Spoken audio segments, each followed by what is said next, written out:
No Okay, worries. recording has started. Team effort.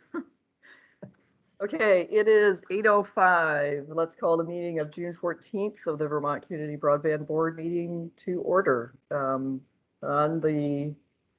Pulling up my camera, on the screen we have Holly, Laura, and Brian and myself from the board. For staff, we have Stan, Christine, Rob, Melissa. I think that's everybody from staff in attendance. Excellent. Okay, first order of business is to approve the meeting agenda. I'm going to make a motion that we move the board review of negotiations later in the agenda because we're waiting for Dan Nelson to arrive. He's a little late, so we'll move him later. But we'll go to approval of the minutes of the May 23rd, I believe. May 23rd, 2022 draft minutes. I'm going to make a motion to approve those. Is there a second? Second.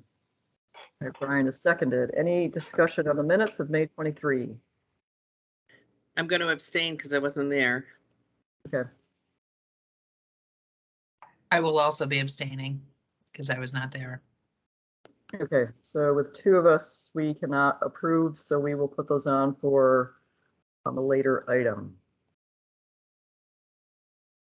So no action on the minutes at this point. Christine, what item do you want to jump to then on the agenda? Hang on, let me pull it up here. Okay. We go to review the evaluation of appeal process. Yeah, that's probably a good thing to move to because we're just looking for input on that. Okay. I would suggest that we wait till after we have these other executive Oh sessions yeah, to you're right. discuss You're that. right. Yeah. It's also early, and I think it's important to make sure that we have a lot of the CUDs and other ISPs and everybody here for that discussion. I think I'd be a little uncomfortable moving to that one. We could go to budget approval. We talked about the budget long enough. But we don't have a quorum. And I've talked to Dan about it, so he's, Oh, yeah, we do. I suspect that'll be straightforward. Okay, let's move to budget. You want to take it up, Christine? Sure. Let me share my screen.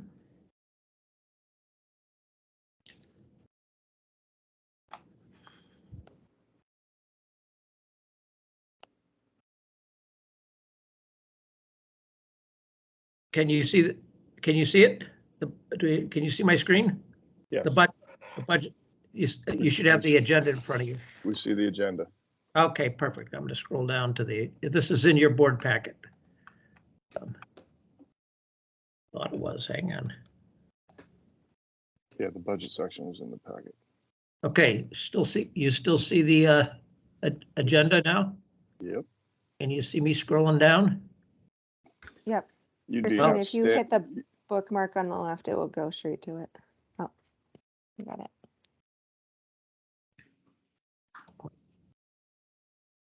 I'm sorry, I don't even know what the bookmark is here, so. It's okay, you're already there. You made it. Okay, all right. Okay, anyway, view full screen. So you've all seen this budget, and you know this budget is really about the big change from this year is about two things. One is we need to get somebody in place who can monitor and report on all the finances. We kind of need to build we're building an external system from the state. Let me get down to personnel. Let me start from the beginning, which is give you the overview. From the service department, not from the state. Yeah, hang on. I got to get my thoughts together here. So if you look at the overall budget, the operations budget, what the heck is going on here? The capital budget is straightforward, right? The capital budget is provided through the funds that we've received from ARPA as well as other funds. So we've got a universal fund balance of 2.8 million that is coming through. We've got Northern Borders Regional Commission grant, and then we have ARPA funds essentially and construction carryover. So we're looking at a total capital spend of 219 million. And as I said before in the previous meeting, our goal is to get that completely obligated this year. So we're working with the CUDs to do that. So I'll start with the capital budget. Are there any questions on the capital budget? Just remind us timing wise, Christine, 2023 starts when? It starts July 1st through June 30th. So July 1st of 2022. Got it. Couple weeks. Yep. Thank you. Yep. Christine, is there anything that's changed from the last time we've seen this part? No, Okay. nothing's changed. All right. So I'll just hit this quickly. So you're guessing there's no questions on the capital budget. That's pretty straightforward. The operations budget, again, there's a $5 million BEAD planning grant. We're going to try to keep as much of that possible for construction. So we're spending a little less than $500,000 of that.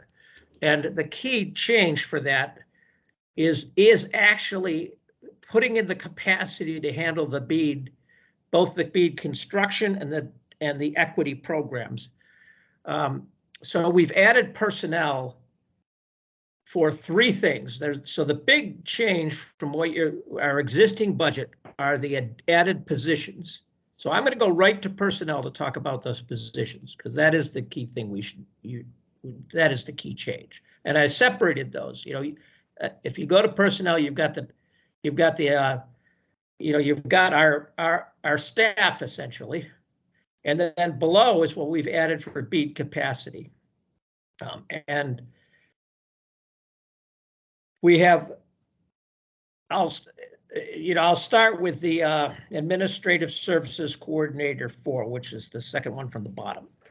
That position is really to get real tight control over our finances. The state system does not give us visibility to what we've obligated and spent. As those of us in the utility business are used to, we did monthly reports. We knew where every dollar was.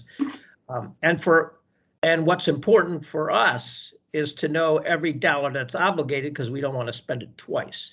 I was used to being able to have everything in, by the 10th of the month, knowing exactly what you spent through our, in our utility systems. But the state system, you can't do that at all. We don't even know for months what we've spent.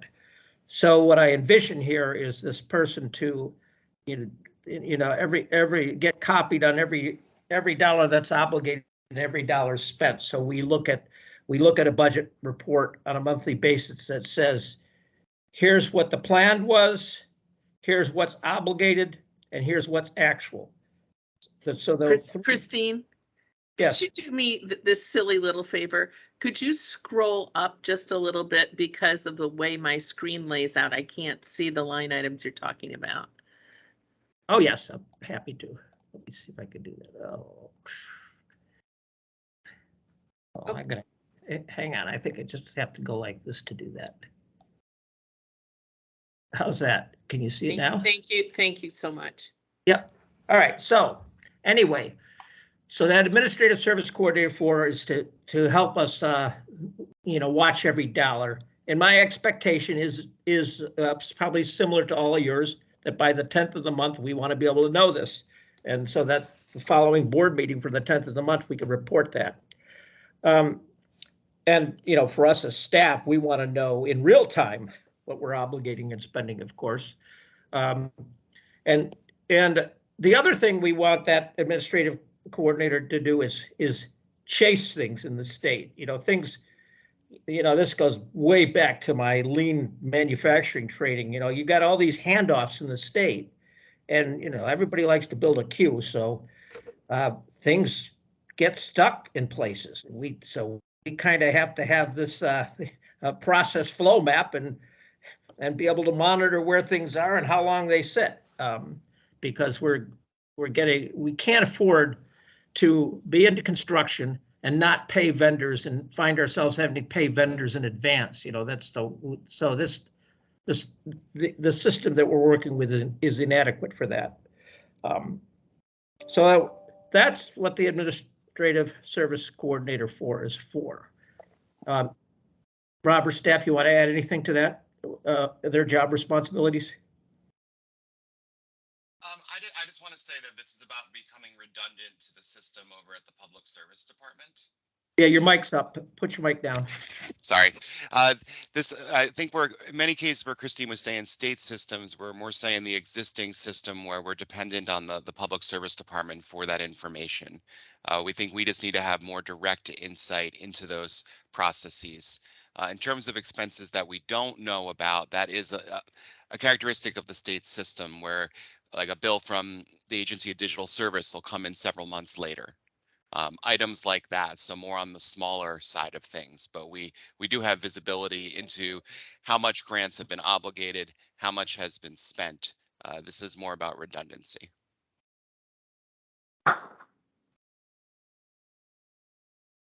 Okay. I think, Can you did Rob comment- just say this is about redundancy as in you're duplicating a service that exists? Or, I mean, you had this conversation at the last round. I don't want to rehash anything. Well, you got to be careful about the term redundancy because the state systems have say in them.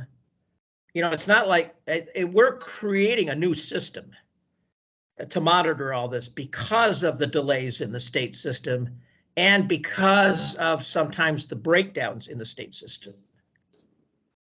Holly, I would just add that this is, from my perspective and my experience at the state, this is a substantial amount of funds and a more complex program than the Public Service Department has previously had. So there are other agencies that have complex programs like this and budgets this big, but we are needing to add capacity to get to the place we need to be because of the complexity of the program. Alyssa, I'm so glad you're expanding the testimony to include reinforcement of this task or this skill set. So thank you. Yeah, that was really helpful. One question that I had, Christine, was the timing of invoices and such that come in. But if this is, you know, in the electric utility world, we don't get the invoice from what month are we in? We're in June. We wouldn't get June invoices all the way for the work done in June until the end of July. So is 10 that's days okay. after the close of the month Yeah. really realistic? But I don't want to micromanage that piece. Yeah, no, that's what I'm saying is, you know, we want to make sure those invoices get paid within the contractual time frame that the CODs have set. That's the real risk here. The real risk here is, you know, we've seen invoices, you know, take months to get paid, and it's not necessarily the fault of the department either. I want to make it clear. You know, we have a CUDs, you know, we've got 9 CUDs, we've got a lot of hands in the pot, and people make mistakes. So we've got one particular incident where, you know, the EIN number changed several times, the information on that. So that of course was the responsibility of the CUD, but we need to have somebody watching over all this. You know, that's the mistake portion of what happens in all the. But if it's a secondary system to the state system, it takes on a different flavor. Right. Yeah. So the 10 days, 10 days after the close of the month is probably not a big deal since it's a secondary system. It's not the official system. That's right. I think it's more of just keeping track of those items, chasing things down when necessary, chasing down requests, that side of things, which has become it's become a bit of a time sink for us, and we could use that additional insight and administrative support. It also goes to even assisting with the drafting of RFPs and grant agreements. It's those types of tasks that require knowledge of state systems that can allow us to be more efficient. So the other question I had, and I don't know if this is, I'll just put the question out there. Is 87,000 and change realistic to attract somebody of that caliber that you need? That's a good question. We don't know, but that's what the rate is for the state. So. Okay. Well, I'd be curious to see if you find somebody. Yep. Wait, that's a problem. But. Yep. Any other questions on Administrative Service Coordinator? The Digital Equity Officer is to oversee the digital equity programs. We don't envision us doing, doing the hard lifting in this program. This is really to provide oversight to the program, grant management to the program. We're looking at with several million, this is several $1 million. There's 1.25 billion available nationwide that's going directly to the states, and then there's another $1.44 billion in competitive grants. Now the competitive grants, and anybody can apply for them, any agency or independent organization, but we are going to provide the guidance. So that's the task of the Digital Equity Officer. Any questions on the Digital Equity Officer?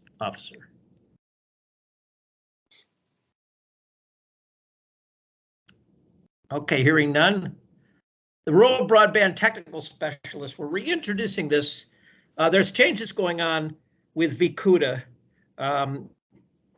Talked to a number of different CUDs. I'm not going to get into the VCUDA, what organizational discussions they're having. But at this point, we had Will in place, which is why we didn't need this position. But we're putting this position back in place because Will's no longer here, and it looks like they're not going to fill that position. But we really need somebody who can work day to day with every one of those CUDs and handle those, small questions that pop up. So that's what this is for. Rob, you want to add anything? You want to add anything to that, Rob, before we take questions? I just want to say it's just the need is greater because of the changes at VCUDA, but the need is greater even regardless of those changes. Like we're moving into construction for all of the CUDs. We have, I'll mention in the update, we have a new CUD that's forming in Chittenden County. There's a variety of different types of support and differing types of support that in the past that the CUDs are going to need. So does VCUDA have any staff right now, full-time staff? No. VCUDA does not have. The position's been posted. They have not been able to fill the position. Oh, but they did post for it. They did post for it. Yeah. Okay. Okay, Laura's hands up. Yeah, thanks, Patty. So I cannot say strongly enough how important it is for VCUDA to maintain some, in my opinion, some capacity to advocate for themselves. While VCBB has been established to support the CUD's efforts, it is somewhat of a political body. I think it is important for VCUDA to ensure that it has a voice. I would love, I did not see the job posting, for folks out there. I think it would be great if you could share that with us. I'd be happy to share that around. Think about how that position Will's position could be filled creatively. I don't know if there is an opportunity to work with Northern Borders to shift this position maybe to VCUDA that we're talking about. I don't know if that is even appropriate, but perhaps something to talk about, the rural broadband technical specialist.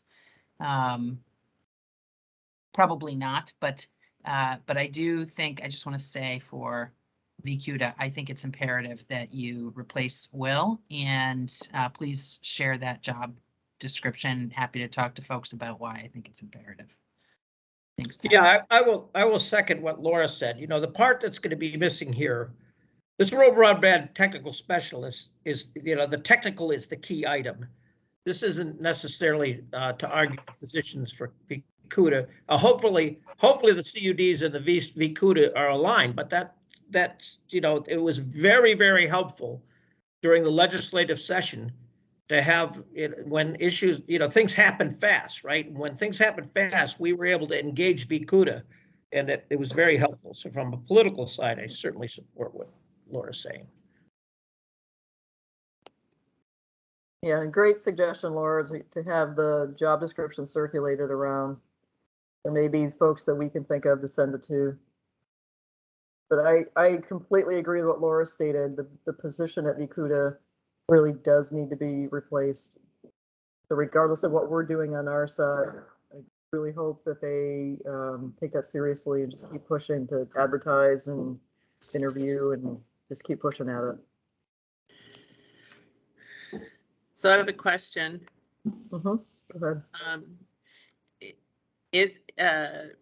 Does anybody know whether, I can't remember whether some of our funds are being used to support that position, and whether some of the hiring issues are what the salary range and benefits are. I understand that there's maybe no benefits with that position. We did a small grant that was just to supplement a grant from the Community Foundation to initially fund Will's position. I'm sure later in the meeting, FX, or if FX is here, can speak to how the rest of it is funded. I'm not really clear.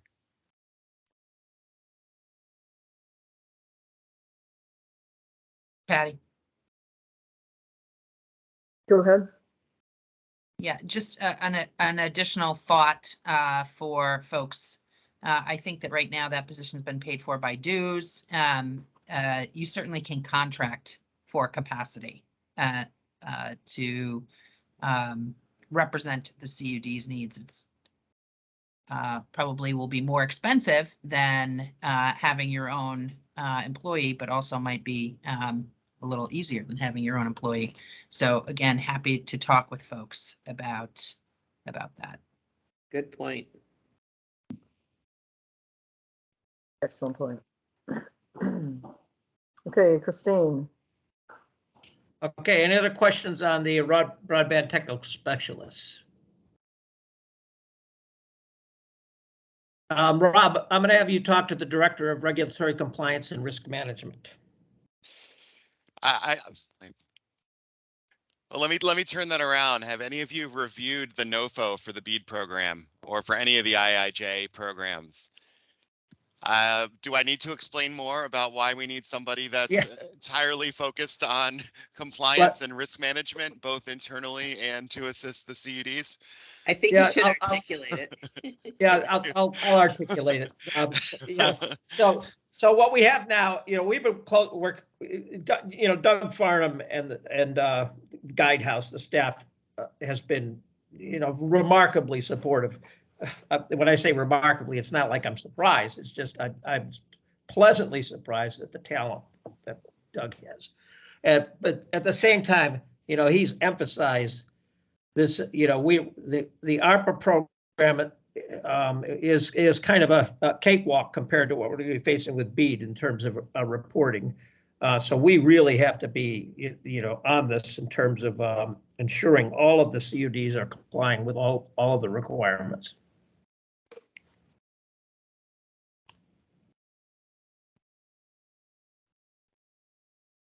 All right, any other questions? Yep. Hearing none, move right along. Okay, so that's the additional capacity that's going to be put in place for the BEAD program. I'll go to the next tab. Equipment and software, let's not discuss this. That's just straightforward stuff. Unless anybody's got any questions. I don't want to make any assumptions here. Hearing none. Contracted services, the only point I want to make here, these are pretty much services that we're supporting today. But the fiber optic engineer, you can see we're paying a lot of money for that. $250 an hour. I choke at how much money we're spending on that. If we could find somebody in-house, we'll bring that to the board later. If we think we can pull that in-house. But you know, again, these are temporary service positions, so they're hard to fill.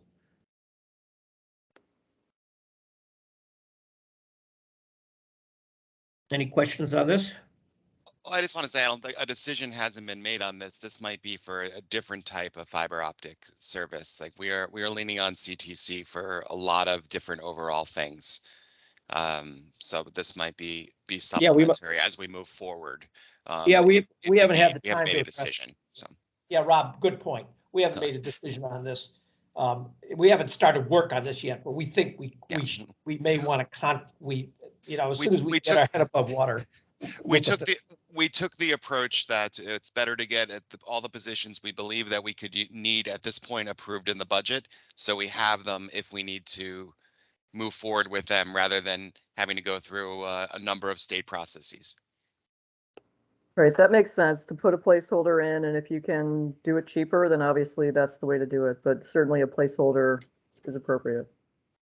Yep. Any questions on contracted services? Okay, hearing none. Training and education.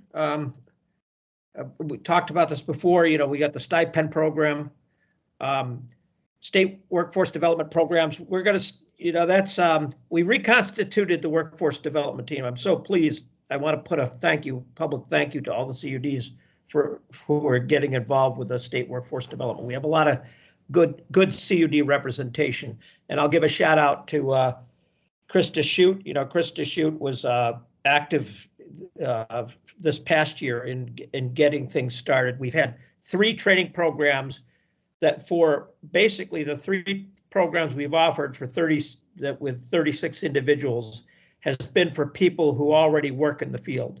Our next step is to, you know, work with the continuing CTEs, career technical education programs, which are your tech schools, as well as, you know, start offering programs to people without any skills at all.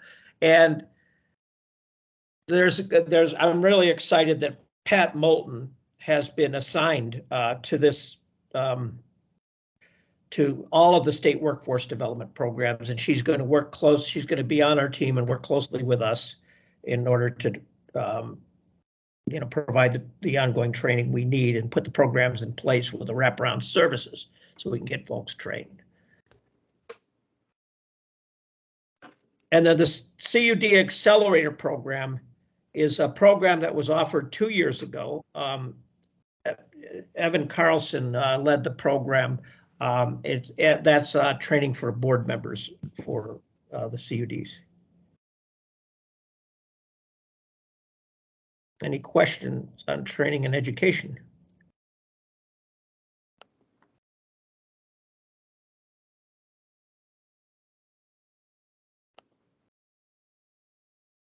And then, of course, the board, which you folks have been really inexpensive. So I thank you for that.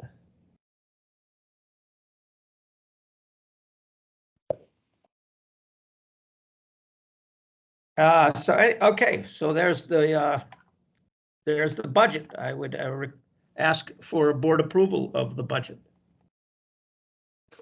So moved.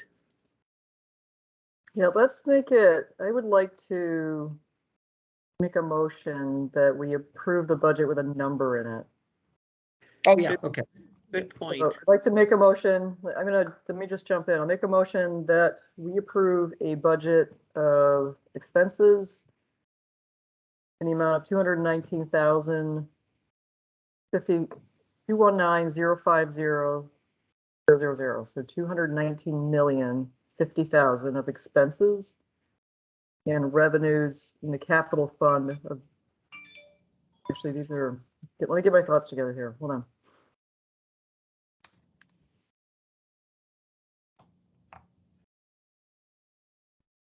All right, I'm going to make a motion that we approve a capital and expense budget of $219,050,000 and an operating budget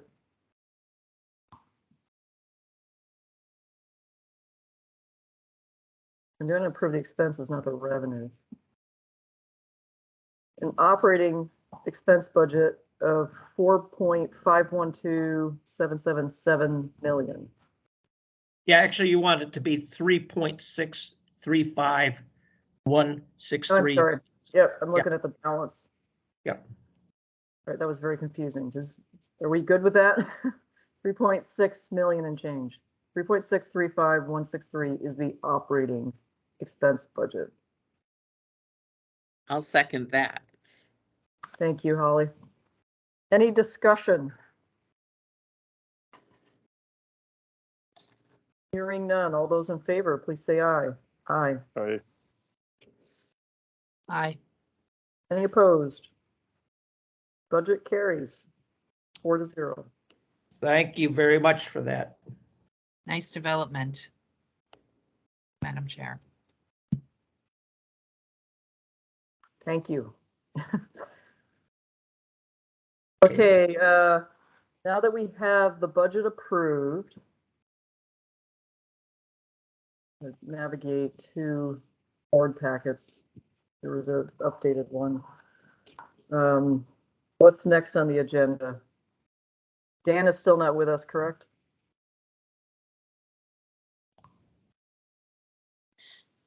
Christine? Yeah, Dan is not, Rob, Dan's not with us, is he? Have we heard from him?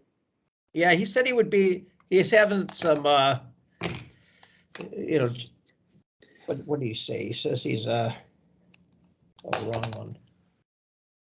He's, the child transport issues, should be there by 8:30. Okay, let's move to staff updates, and then we'll hit the board meeting schedule for the summer of 2022. Let's take those two items. Yes, okay, I'll start. You know, we have, we now have been registered for the equity, and the governor has approved that. So both Rob and I have been provided input to the system. We've had discussion with Doug. Doug continues to be the primary point, but he's also assigned the same similar permissions within the equity and the construction BEAD program. So I'm feeling very good about how things are structured. I think that was really, I mean, I certainly value the fact that we've got Doug running interference for us on the funding, because that's where the Christine, biggest. can you state that? Can you repeat that? I didn't understand that.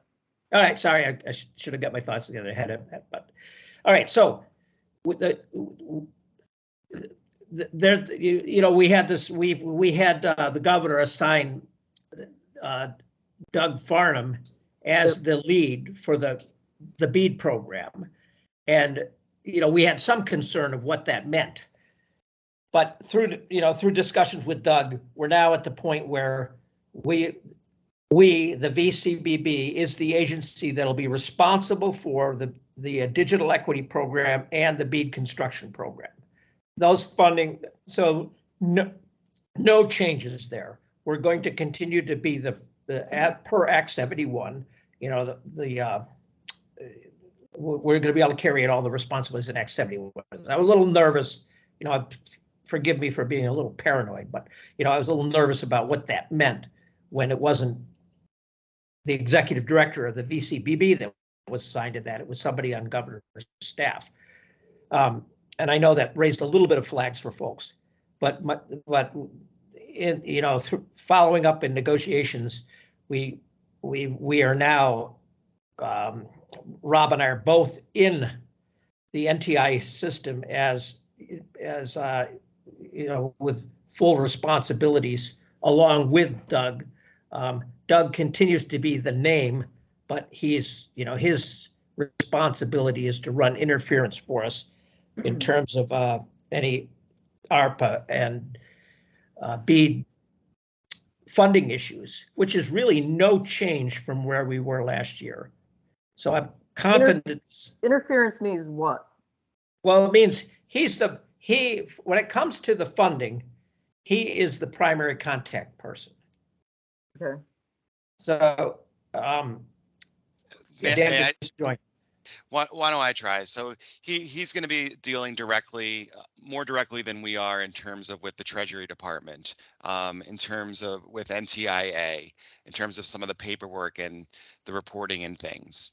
So I don't know if interference is the word, but it's additional high level support for our program and our efforts.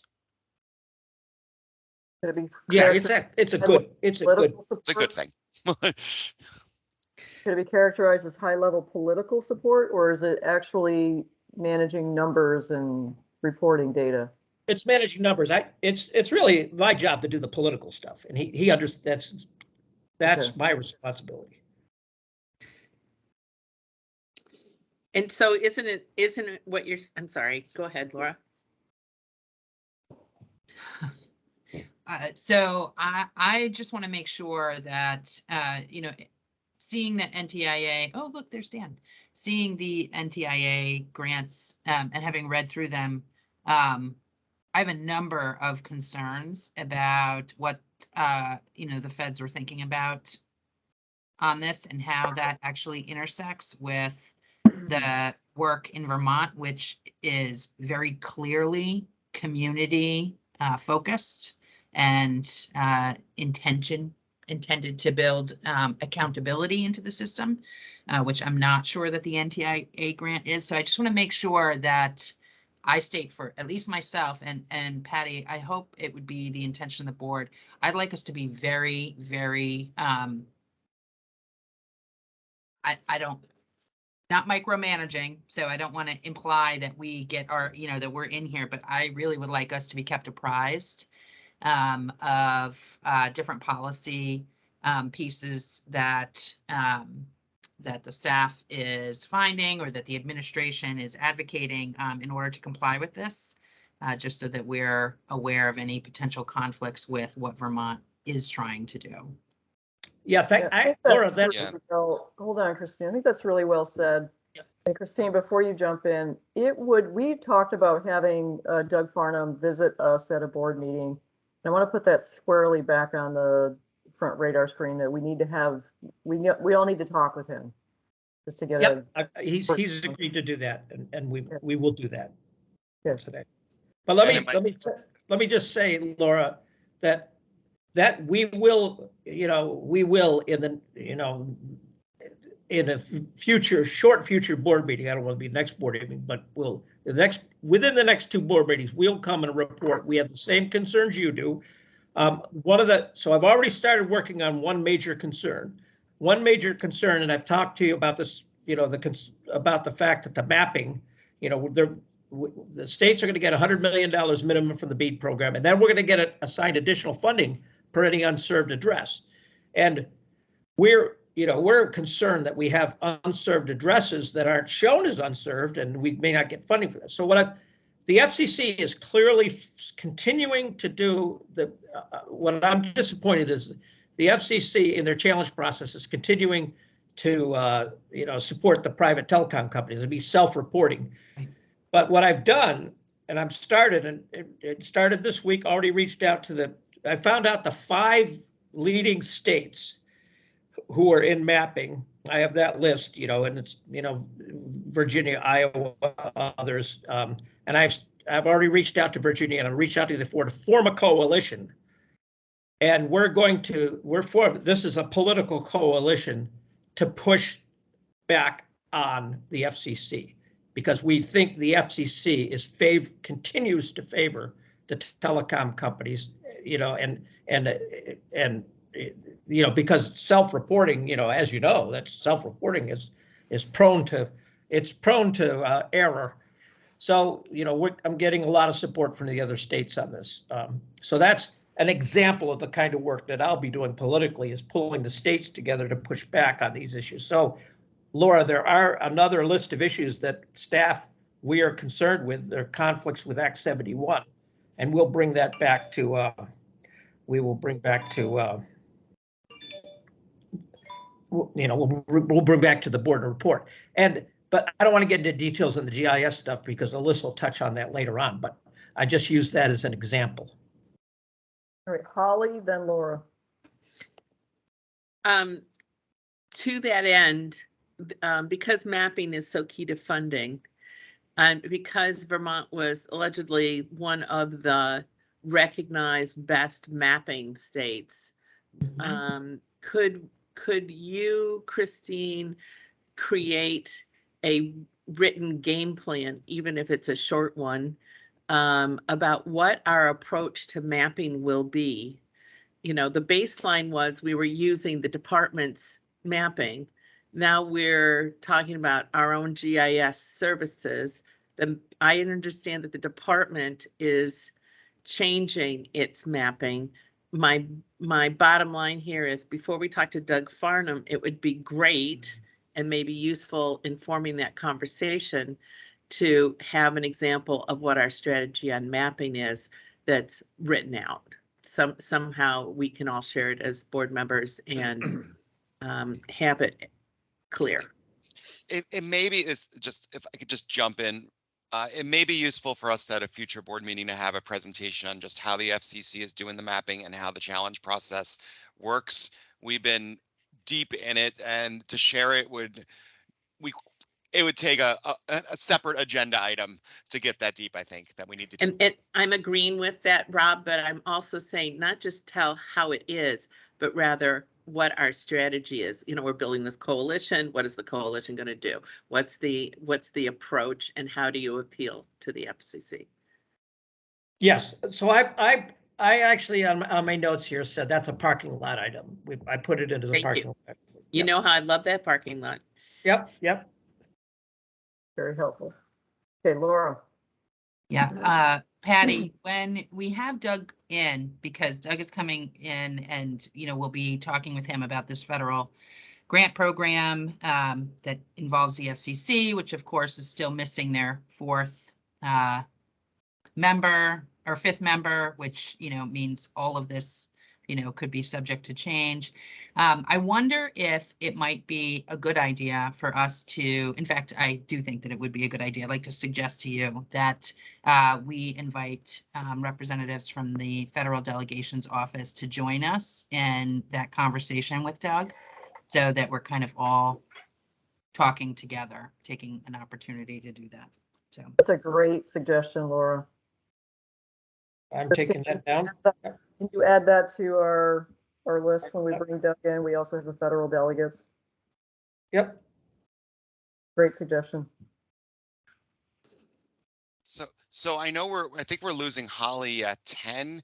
We have Dan here now. Maybe we pause the staff updates because there are a lot more additional items, and go back, just as a suggestion. Yep, I second that, Rob. Thank you for that suggestion. So let's go back to the top of the agenda. Go back to board review of negotiations, and I assume that means Maple and Hotel Co.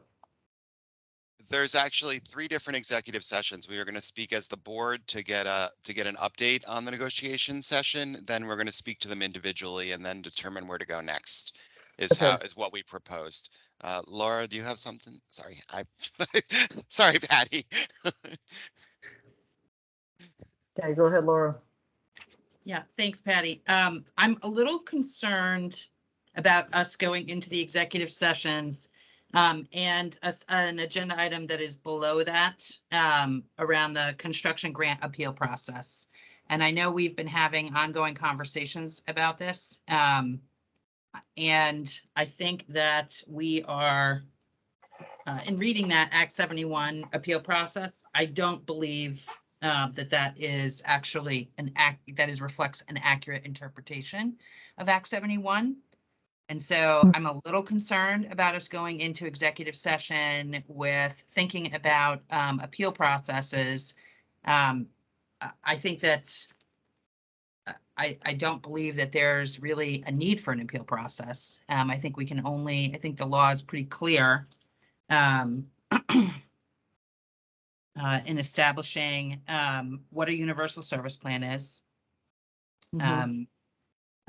And establishing who we can loan funding to. We can only lend, we can not lend, we can only grant funding, construction grant funding to eligible providers that are part of a universal service plan. The definition for a universal service plan is very specific, Mhm. that CUDs provide universal service plans, or municipalities that were not part of a CUD as of June 1st, 2021 can provide universal service plans. And,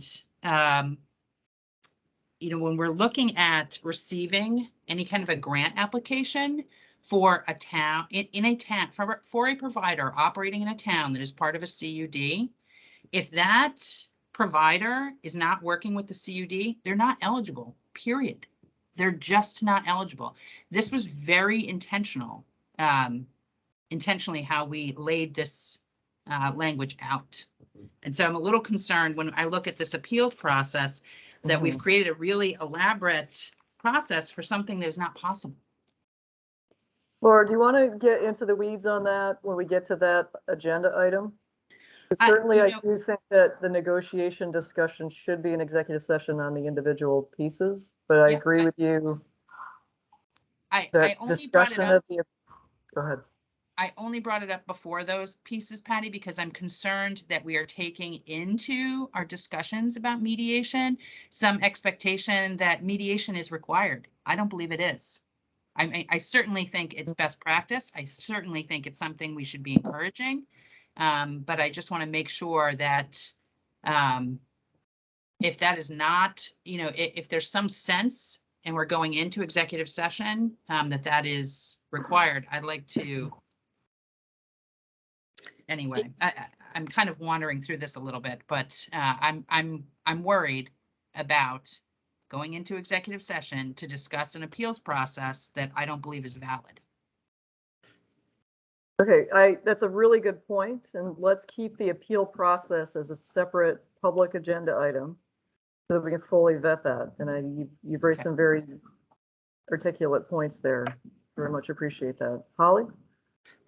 I'm agreeing with Laura, but noting that section 8086 C6 suggests that we might set a policy about a policy and standard grant terms conditions that allow an applicant to seek reconsideration of an adverse board decision. So if there's any mediation required, we'd have to pass it as a policy.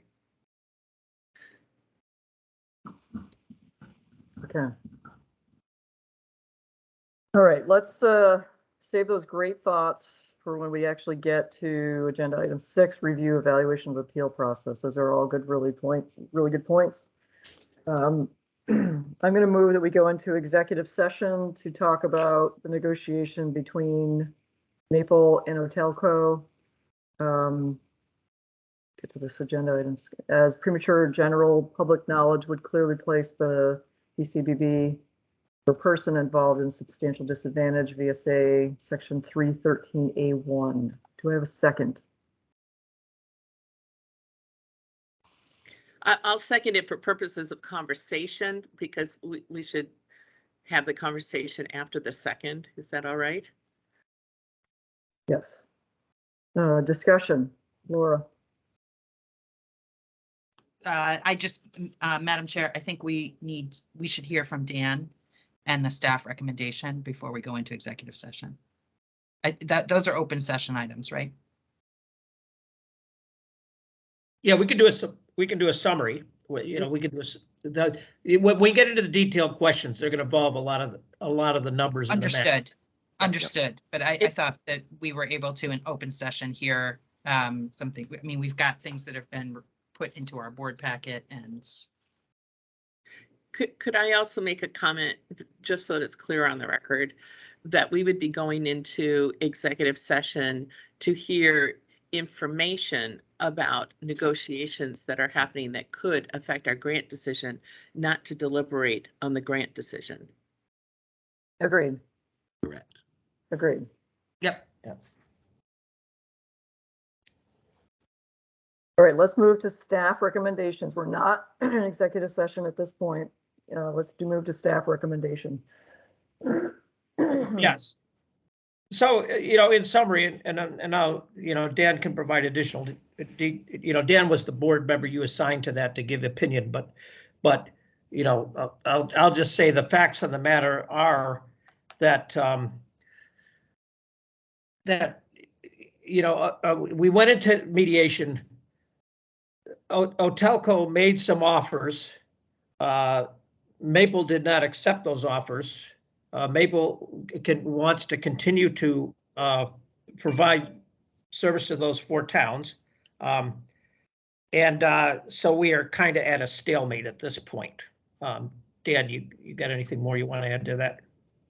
Yeah, I think there were other considerations of compensation that would help balance out the balance sheet for the CUD for essentially lost territory, and it was made clear that by FCC rules that you can't do that. Although I hadn't validated any of it, essentially it'd be a spot tax or something of the sort. And so those types of how do we adjust or help compensate for the lost territory? That was also a non-starter. Well, that really ties hands.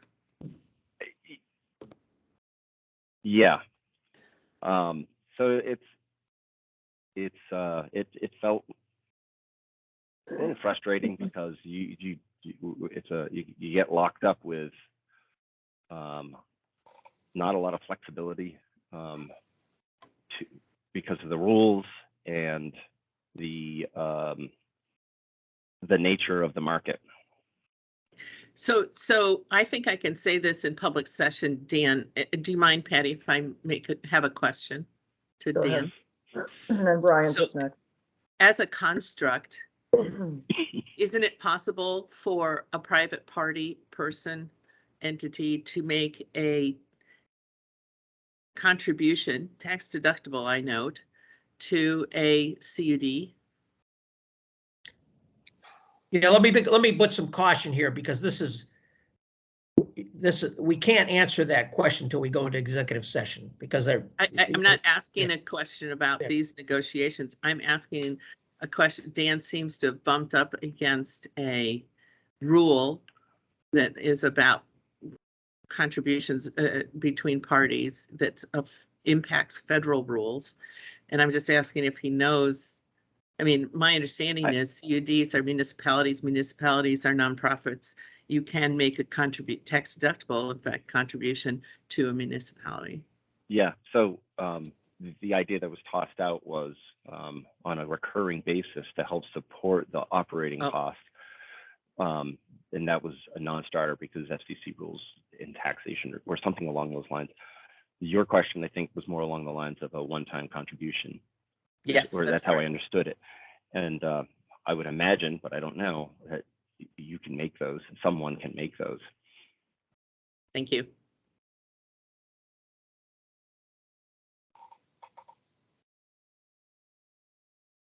Brian, you're up. I'm just curious, Dan, and I'm not asking for specifics, but was there in all the discussions, did you recognize anything that could be considered like common ground or common interest that might be, leverageable into some sort of a solution, or was it just like, Maple stated their view, the telco stated their view, not a lot of common ground, not a lot of hope for some sort of a collaborative resolution? I'm just going to jump in. Is that material for executive session? I think those are generally, that I think is an executive session Okay. discussion. I'll take a stab at it. Yeah, but Dan, no. Just Let's wait just for wait. executive session. Yeah, Sorry. I think that's Sorry, I think man. that's purely That's square fair, that's fair. executive session because it pertains to the 2 individuals and their negotiations. Okay. Yeah, Withdrawn. We can talk about that in executive session for sure. Yep. Right. Holly? So I think it's worth noting that we have a tension here between territories that are served. The idea that we have a small carrier that is an eligible provider under the law, and the gap between what's served and a universal service plan means. So what I'm trying to say is in our discussions about this grant, when we come back to discuss this grant, we need to look at whether what we've got is going to reach the standard of universal service plan for 100 square service. Saying that's a criterion that we're going to have a hard time. Everything has to be analyzed against that.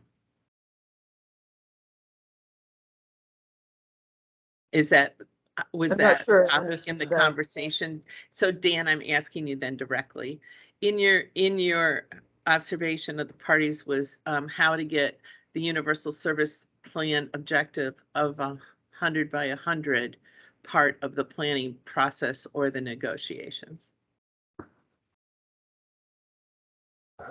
You got me hung up on the 100 by 100. So I that's think the definition of a universal service plan is how. Right. So you essentially, well, you don't need to have fiber for that. You can do that on coax, but the plan for each of these was fiber to meet that definition, that the existing copper infrastructure would most likely not make that standard, nor was it intended by the representation. That I think that's important to note.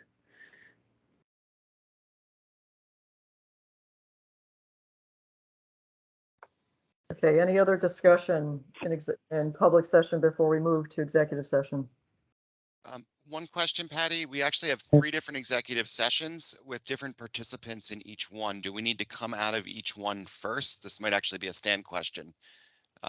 Okay, so we'll need to come out of each one first. So this first session is the board. The second is the board plus Otelco Go NetSpeed. The final one is the board plus Maple and CTC, just for informational purposes.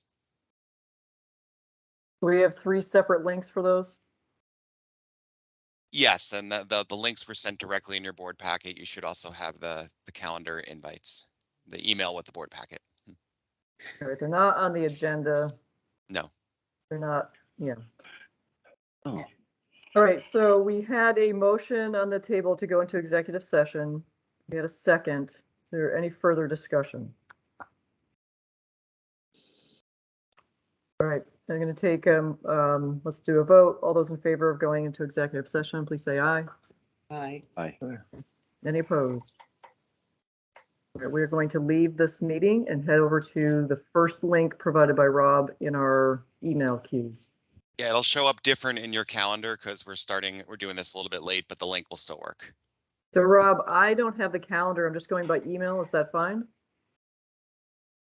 Got to get in the right room. That'll be fine. I'll make sure I'll send it to you again if you don't show up there immediately. Okay. You should have the calendar, but we'll make sure of that. Calendar. Okay, I'm gonna update it so it'll be at the top of everybody's email address, but we'll see you all there. Yeah. Okay. Thanks.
I think we're all here, Patty. Christine there? Yep, I'm here. Okay. All right, we're out of executive session. No action was taken in an executive session. We are back in the public meeting area, but we are going to go right back into executive session to hear from Otelco. So I'm going to put a motion on the table that we move into executive session as premature general public knowledge would clearly place the VCBB or a person involved at substantial disadvantage per VSA section 313A1. Is there a second? Second. All right, all those in favor, please say aye. Aye. Any opposed? Okay, Do we need to are gonna state who we are inviting to that executive session? Yeah, we should technically do that. Yep. Yes, so Otelco is going to join the board and staff. And who from Otelco? Rob and Christine? Richard Clark. And Maureen Hopkins may also join Okay, as their counsel. okay. We're going to drop Okay. off and go into the link for the Otelco executive session. Okay.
Okay, we have all the board members here. Holly won't be joining us.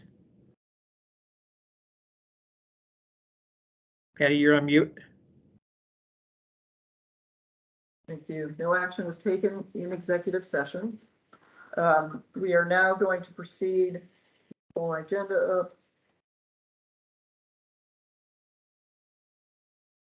Bear with me, I only have one screen. We are going to now proceed. I'm going to put a motion on the table that we're not going to proceed. I've moved that we go back into executive session in this round to talk with representatives from Maple CUD, as premature general public knowledge would clearly place the VCBB or a person involved at substantial disadvantage per VSA 1, section 313A1. Do I have a second? We're also inviting CTC. Okay, thank you, Rob. Yeah, we're inviting Right. CTC, Maple Broadband, and staff. Okay, do I have a second? All right, all those in favor, please say aye. Aye. Any opposed? Aye. All right, we're going to come off of the public session and move over back into executive session for Maple and those noted.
think we're still missing Patty.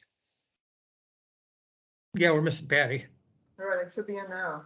Oh, there we go. Did I hear Patty? Yep, I'm here. Okay. Slow internet. Story of our lives. Okay, I think we're good. Okay. We should note Holly had to leave too, though. Okay, we are done with 3, 4, and 5. Yeah, you That's should what's say back. no action, mention the fact, no action's taken. Okay, we'll get there. So we are going to move back on to staff updates, but no action was taken in the executive session that we just concluded. Yeah, and staff, we're recommending that we table the appeal process discussion to a later meeting. So, Okay. All right, we'll go back to staff updates. yeah, so Rob, your turn on staff updates.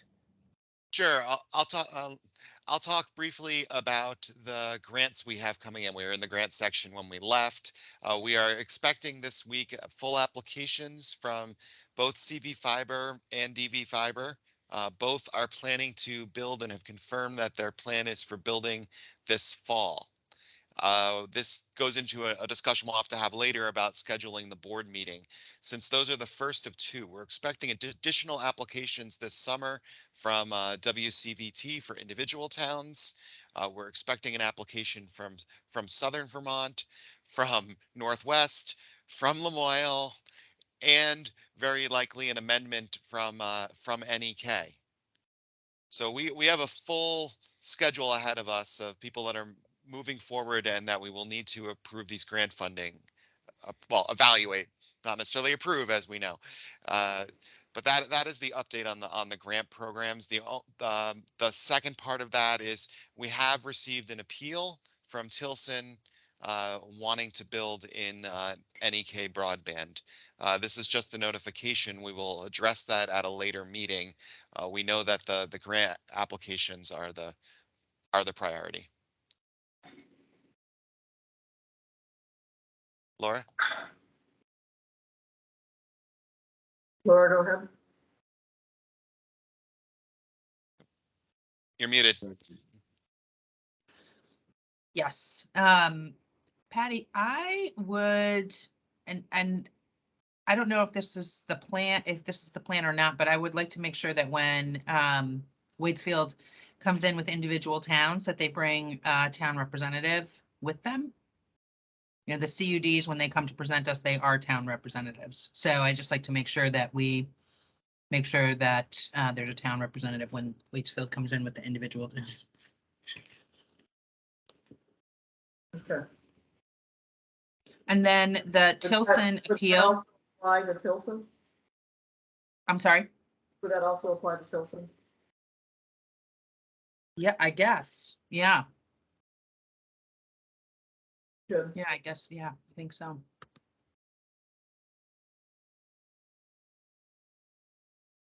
We will schedule that appeal at a future board meeting. Although, as you know, I have some thoughts about whether or not Tilson is eligible, which I know we're getting a determination on. So. If they proceed, then they should come in with town representatives.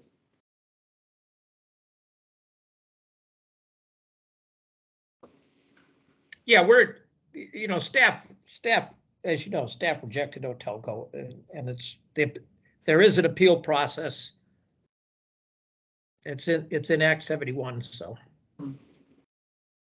So based on the applications that are coming in from CV and Deerfield, we set a 2-week window. If we wanted to meet the very end of either I can't remember which date we scheduled that was the best for other people, on the 30th or 1st, we could address those. If not, we will not even be hearing the proposals till July 11th. And then we are also running into a lot of board vacation time. So I have some concerns that if we don't schedule a meeting before the 4th where we can have a quorum, or hopefully more than a quorum, we're not going to be making a decision on these applications till potentially August, which puts in jeopardy plans to build in the fall. And your proposal, Rob, that we meet the 30th or the 1st? Is that what I'm hearing? You're on mute. You muted yourself. There was a document in the board packet that proposed a schedule. I don't know if we want to just take care of that now, or I know we still have GIS updates or what. Let's go there because the 1st is not going to work for me. I'm not coming back into the US until late on the 30th. So I don't see that I'm going to be able to take the meeting on the 1st. Okay. This? Yeah, Patty and I are not traveling together, but we have the exact same travel schedule. So did June 30th work? Let's check. No. Did No. June 30th, was that off the table? Yeah, I'm on a plane all day. Yeah, the 1st, Holly was available on the 1st. The question is whether we have 3 board members to at least start the process. We can decide not to make a decision till the next board meeting, but potentially maybe it would be good to start the process. I know there's a feeling, and I think we all agree that for these big decisions, the more board members there, the better. But this could be a way to at least start the process with presentations.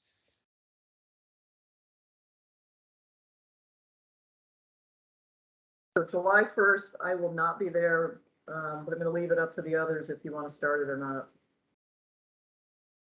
Brian, Dan, and Laura. Dan, you're out. Are you available on the 1st? I'm flying in from Greece, and I'll be getting in. I really don't expect to be coherent in the morning. Yeah, so you and I are in the exact same boat. That's 2 of us.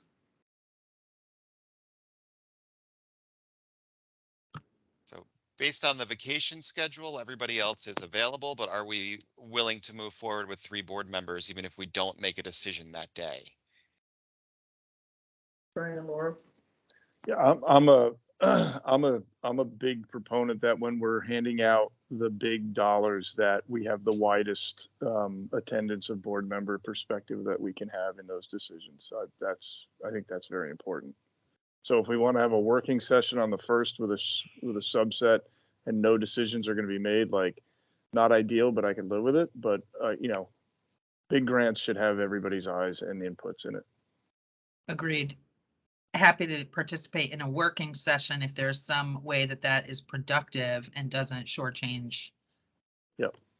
Yeah, it would be. I think it'd be productive to have a working session, and yeah, just because we want staff, we want all the questions possibly answered before we get to the decision point.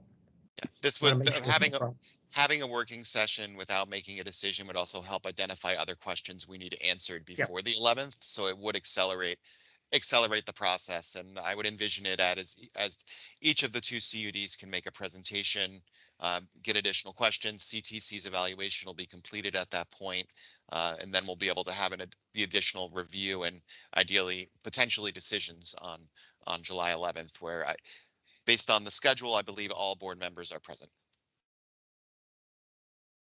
Okay. So the rest of the dates. If you move forward to July 1st, when is the next? Is it not till July? If we don't do July 1st, the only board meeting we have between now, the next board meeting we have is July 11th. If there is June 20th, but we won't have the CTC recommendation at that point, and I don't know if we'll have a staff review since we're only getting the applications tomorrow and Thursday. So it's quite the turnaround. So that's the yeah. I'd rather not, Rob. I'd rather not do things without CTC's recommendation. Right. So then we have July 11th, July 25th, August 8th. I marked meetings that we at least have weeks that we at least have a quorum if we stuck to our normal Mondays. But that's not the end all. For some reason I have the 18th as a meeting. That's not.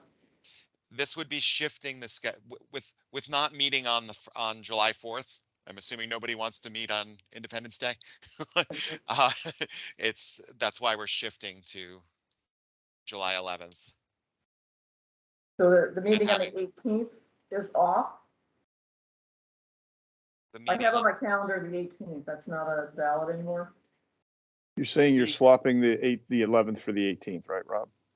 Yes, at this point, yes. It doesn't mean There's we a- can't hold that, but Yeah, there's a proposed list in our packet. Right.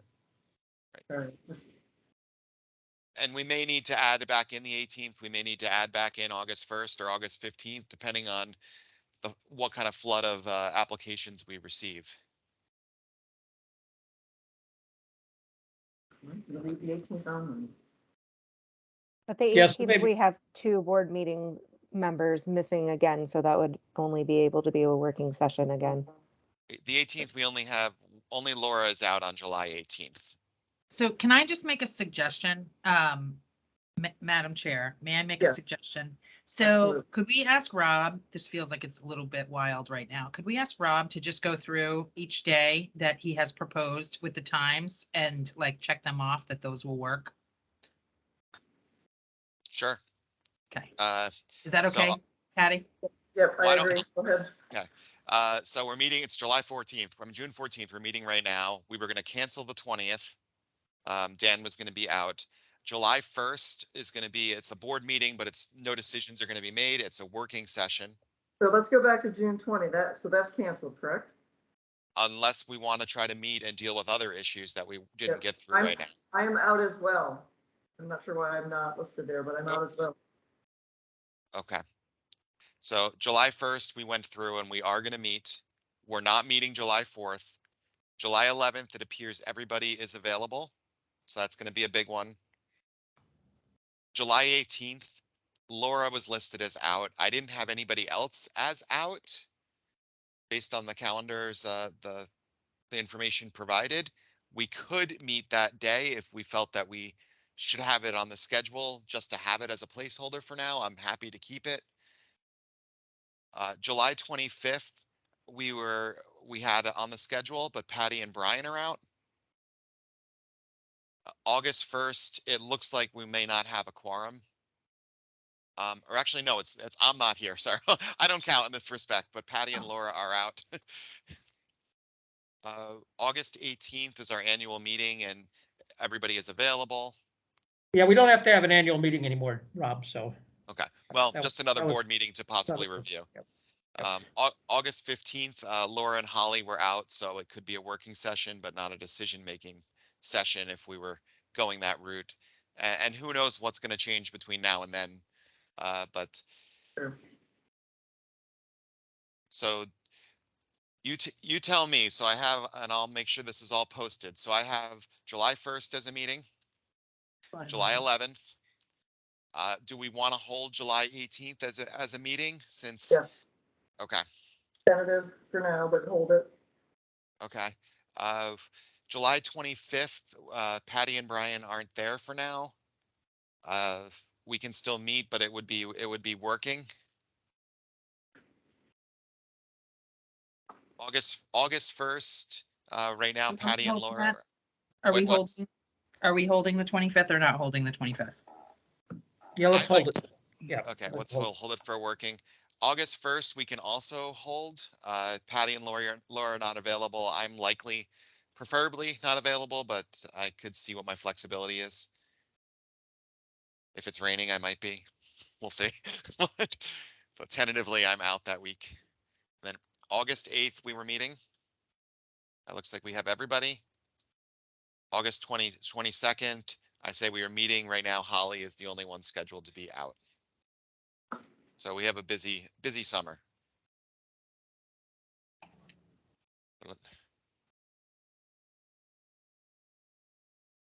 And I think I will be here on the 1st. August, okay, Nice. Rob, I'm out on August 22. I'm not available that day.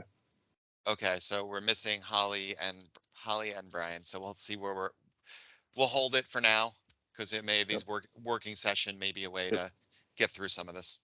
Yep. Sure. Okay, All right. Okay, anything else for staff updates? Sorry, I was on mute. Rob, I'm scheduled for vacation on the 18th. of July, Yes. okay, so it could be I- another it's- working. I guess sort of like your situation, if it's raining, maybe. Okay. Okay, well, I'll schedule it out as it is, and if we'll have a working set, if we don't have more than 3, we'll have working sessions. If we have 3, we'll make decisions. So Vice versa. can And we if we just, have more than 3, we'll, Yeah, got it. kinda- will be our goal. Yeah. Go ahead, Laura. yeah, can we just review for the CUDs reasons, what we have on the schedule right now as decision meetings? Because we've got a couple that are not, that are working meetings. So what I am seeing is July 11th. And August 8th as the 2 decision meetings that we have. Wow, yeah. We may have to look at see if there's other dates outside of Well, our, but I mean, is that, so just to be clear, we have several meetings that we're saying we're going to be doing working, but we won't be making decisions at them. So I have the 11th and the 8th. I don't know if anybody has anything different, but just so that folks have a sense of how important time frames might be. Yeah. The 2 meetings, the 7/18 and the 8/15. How many board members do we have out? sorry, for what, those which, two? July Uh, 18th and July, August. July 18th, we know Laura's out, and now it appear, Brian, right, was likely to be out.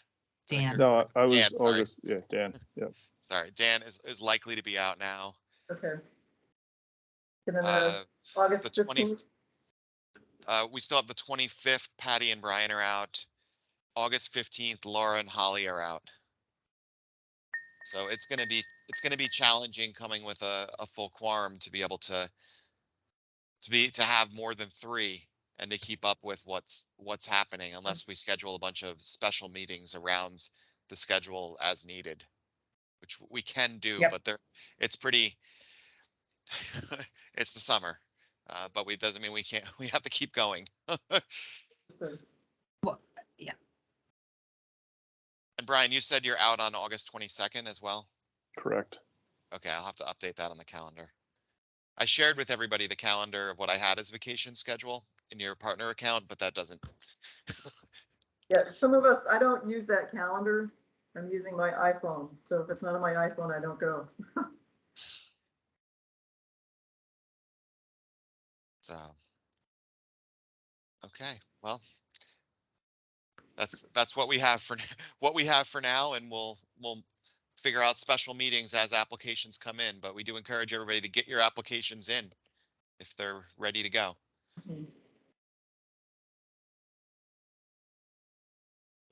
All right, what do we have on the agenda? We only have a half an hour left here. We just did the meeting schedule for the summer. Do we have a VCUDA update, Christine? I don't know, I'm not sure. I see, yeah, Rob, do we have, is FX here? We were supposed to have one, but I don't see FX at this point, or maybe, well, let me make sure. FX, are you there? I don't see you, but just. Oh, I don't see him there. All right, so we can skip So- that. All right, let's move to public input. Yes, Steve Huffaker has his hand up. All right, thank you. Boy, looks like you guys are going to be busy this summer. Our expectation is that we're going to be submitting a revised grant application well before July 11. And I'm hoping that the VCBB would be willing to put us at the front of the queue instead of the back of the queue in light of the fact that we've already submitted a grant application. Steve, as long as that gets in 2 weeks before it can be reviewed, it will need to go through, CTC is going to need to look at the business plan as you know, and be able to report back. So we just want to be clear on that. Yeah, we can work with a 2-week advance schedule, probably in advance of that as well. I think we're all best served when CTC has plenty of time to do their analysis. So we'll do our best to get it into you real fast. Thank you. Ready for a marathon on the 11th?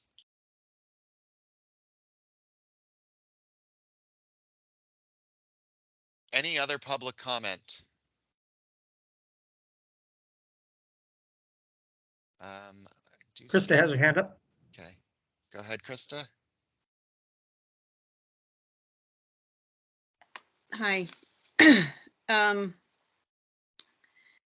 So I just wanted to make a couple of comments to support some of what was said earlier in the meeting around what a universal service plan is. And I'd like to just preface that with the concept that NEK Broadband has from its founding taken a collaborative approach on ensuring that our member towns have adequate broadband. And we've intentionally used the word ensure as we work with providers throughout our district. And when private providers are willing to make that investment, we've supported that. And we've supported the use of emergency grant funds when we weren't organized at the beginning of the pandemic to help folks out. We have followed the mapped path that's laid out by Act 71, and we want the board to consider as it reviews the staff's documentation that a universal service plan is defined as a plan in a communications union district or in a municipality that was not part of a communications union district prior to June 1, 2021. In the approval of our construction grant and therefore the approval of our universal service plan, in signing the construction grant, we made a commitment to that universal service plan and in reliance on the concept that of that particular plan. So I just want to emphasize that there is a plan in a communications union district, and we have put